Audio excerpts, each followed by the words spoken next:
Hey there, it's Leona. Welcome to Zen Mindfulness Shodo. Today, we're gonna practice Shodo meditation while focusing on the Hiragana character for E. So, let's begin a beautiful journey together. When you write a character, imagine a square about the size of the character that you are gonna write like this. First, I'm gonna write it.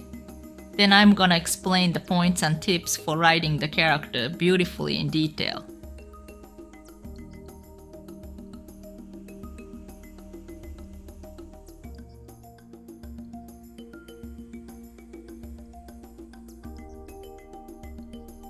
Alright, now I'm gonna explain the points and tips for writing this character beautifully. The first stroke starts from a point, a bit higher than, and to the right of, the center point of the top left square, until the middle vertical line is in the middle of the stroke. This stroke moves downward to the right, at about 30 to 45 degrees, while curving up. It looks more beautiful when it gets thicker as it moves downward to the right, as compared to writing with the same thickness from the starting point to the end point like this. So, at first, touch the pen lightly to the paper, then gradually increase the pressure as you move the pen downward to the right, before the pen touches the paper for the second stroke. It moves downward to the left from the end point of the first stroke like this, and the second stroke starts from a point a bit higher than, and to the right of, the middle of the left half of the middle horizontal line. This stroke moves to the right while slightly curving down until the middle vertical line is in the middle of the stroke. It's totally fine to write straight, but if you write with a line that curves up, it won't look beautiful. So try writing with a straight line or a line that slightly curves down. When the middle vertical line is in the middle of the stroke, lightly stop there, and at about a 45-degree angle, it moves downward to the left until a point a little bit to the left of the starting point of this stroke. For instance, when the bottom left point is to the right of the starting point of the stroke like this, the diagonal part of the stroke is too short, and it looks unbalanced and doesn't look beautiful. On the other hand, for example,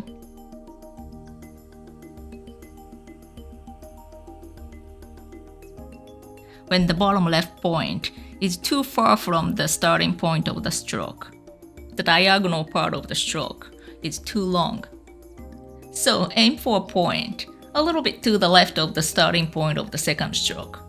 Another way to know if the length of the diagonal part is appropriate for the size of the character is to see if the character is placed in the center of the square box. That means the space at the top and the space at the bottom are almost the same size, and the space to the left of the character and the space to the right of the character are almost the same size. For the top and bottom spaces, if the space above the starting point of the first stroke and the space below the bottom left point of the second stroke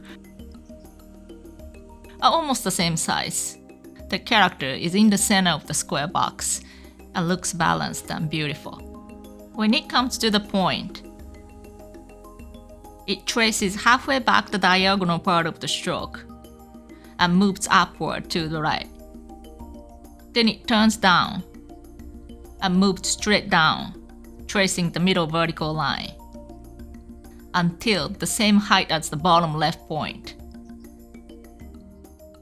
Then it turns right and moves to the right while slightly curving down until it's to the right of the first turning point of the stroke. The whole character might look balanced and beautiful when the first turning point of the stroke is even in the middle of the bottom horizontal part. Since the bottom horizontal part is in the last part of the stroke, you can just look at the whole character and adjust the length and move the pen to the right until you think the whole character looks balanced and beautiful. Another way to tell if your character is balanced is to see if the space to the left of the bottom left point, and the space to the right of the end point are almost the same size. When turning down here, if the stroke makes a sharp turn like this,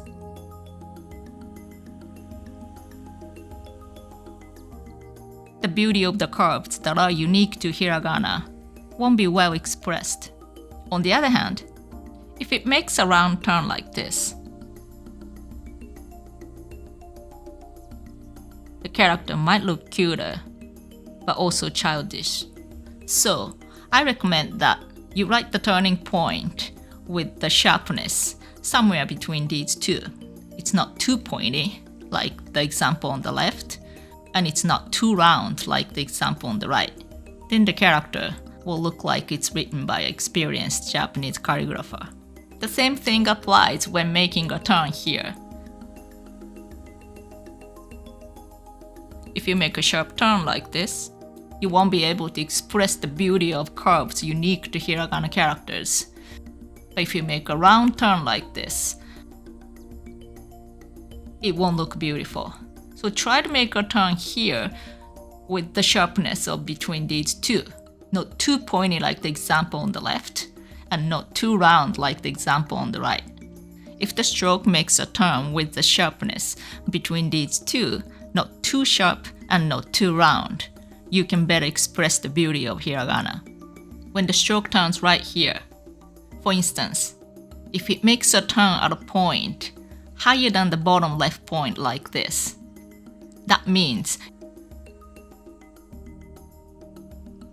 it turned right around here.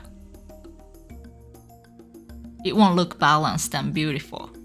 On the other hand, if it makes a turn to the right at a point lower than the bottom left point like this, that means it turned right around here.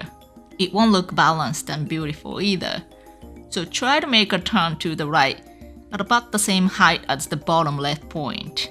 Then the whole character will look more balanced and beautiful.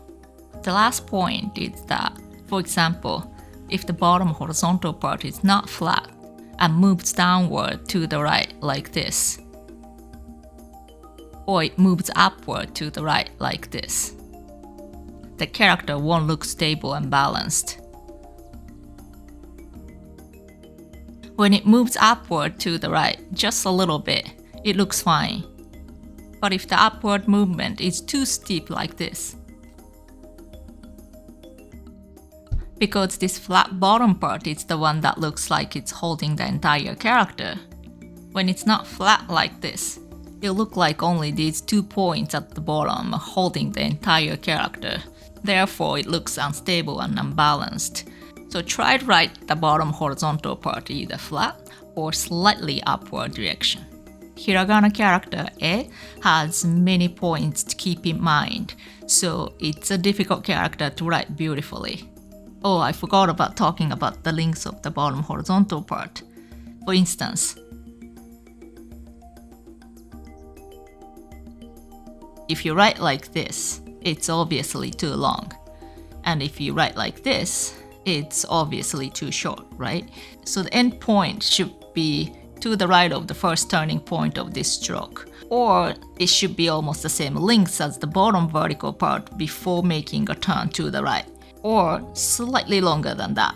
If the length of the last bottom part is appropriate length for the size of the character, the whole character will look balanced and beautiful. Keep these points and tips in mind when you practice.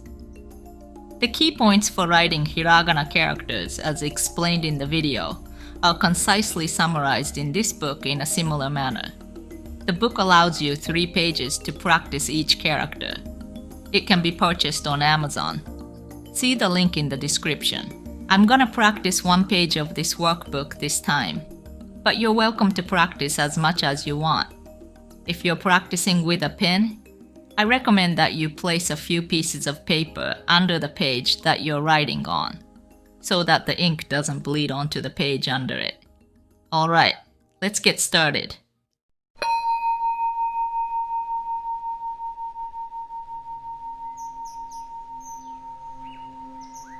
Before you start writing, take a deep breath and clear your mind.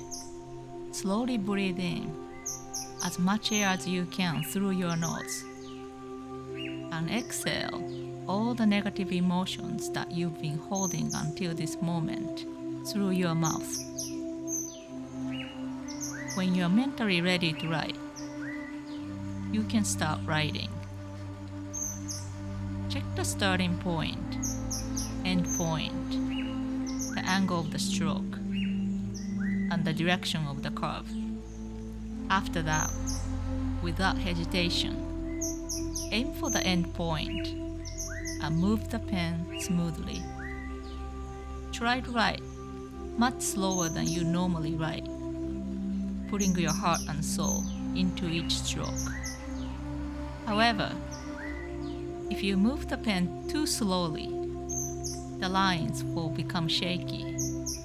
And if you move the pen too quickly, the lines will become thinner in areas you don't want them to be thinner. So concentrate on finding the right speed. Once you've finished writing the character, look at the character as a whole and think about what changes you should make next to make it look even more beautiful. Of course, you don't have to take all the tips and points that I've taught you and copy my way of writing the character. Trust your own sense of beauty and adjust accordingly. It's important that you're satisfied with the shapes of the characters you write. So please use my tips and points as ideas and hints for adjusting the shape of the character to your sense of beauty. Of course, you can't change the shape so much that it no longer looks like a character. If you notice that you're thinking about something else while writing, immediately refocus on what you're writing. By repeating this exercise, you'll be able to notice when your attention starts to turn to something unrelated to your current action, and gradually improve your concentration and self-control. You can also build your patience with this practice. So, let's practice together.